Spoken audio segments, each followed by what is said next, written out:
Sylvain Betoul, Gaëtan Ramona, Ayout Réarson et moi-même, Héloé Dubus, sommes fiers de vous présenter notre projet sur les tests de caractérisation des polymères du quotidien réalisés en 3e année de licence dans le cadre des projets de formation générale. Cette vidéo a été réalisée à but pédagogique autour des tests de caractérisation des polymères. Elle vise à toucher un large public du collège au supérieur en utilisant des expériences simples pour illustrer une discussion scientifique avec des notions complexes. Des collants, un tuyau en plastique, un couvercle en plastique, une pipette, ces 4 objets du quotidien sont tous des polymères. Le terme de polymère désigne une grande molécule constituée d'une répétition d'unités fondamentales, appelée motif monomère, reliées par des liaisons covalentes. Nous vous proposons 4 tests simples pour pouvoir déterminer la nature de chacun de ces polymères. Le premier test est un test de densité. Rares sont les polymères moins denses que l'eau. Et, une fois plongé entièrement dans l'eau, si l'objet remonte à la surface, alors il s'agit probablement de polyéthylène, qui a une densité de 0,96. Dans notre liste, la pipette est donc composée de polyéthylène. Attention, ce test peut se révéler concluant pour d'autres polymères. En effet, le collant est particulièrement hydrophobe, c'est-à-dire que sa surface a une faible affinité avec l'eau. Cet objet reste à la surface pour pouvoir minimiser le contact avec l'eau, alors que, comme montré plus loin dans la vidéo, il ne s'agit pas d'un polyéthylène.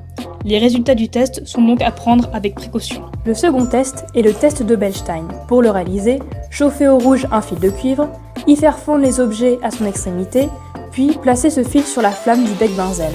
Si l'on distingue une flamme verte, alors l'objet contient du chlore, cela révèle donc le PVC. En effet, en présence de chlore, le cuivre forme un complexe CuCl2 qui se désexcite de manière radiative à une longueur d'onde de 570 nanomètres proche du verre.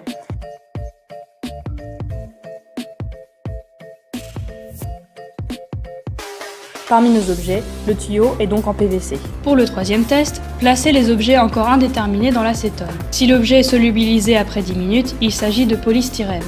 En effet, les chaînes de ce polymère sont peu polaires, donc les interactions entre ces chaînes correspondent uniquement à des liaisons de London. En revanche, l'acétone étant polaire, celui-ci réalise, en plus des liaisons de London, des liaisons de Debye avec les motifs du polymère.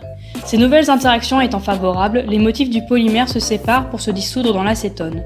Dans notre expérience, nous constatons que le couvercle en plastique est en polystyrène. Enfin, pour les objets encore inconnus, placez-y un morceau dans un tube à essai.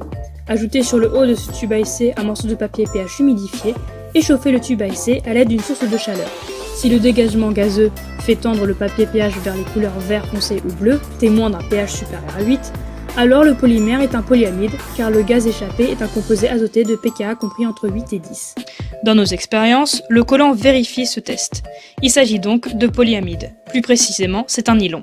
Attention, si le papier pH révèle une acidification en révélant un pH inférieur à 6, alors cela témoignerait de traces d'acide chlorhydrique caractéristiques du PVC.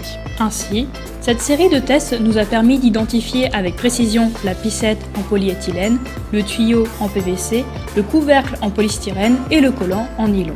Ces tests sont à la portée de tous, à condition de les réaliser sous une hotte aspirante, car certains tests relâchent des fumées toxiques. Cependant, ces tests ne permettent pas d'identifier l'ensemble des polymères existants. Il existe pour cela de nombreux autres tests permettant d'être plus exhaustifs.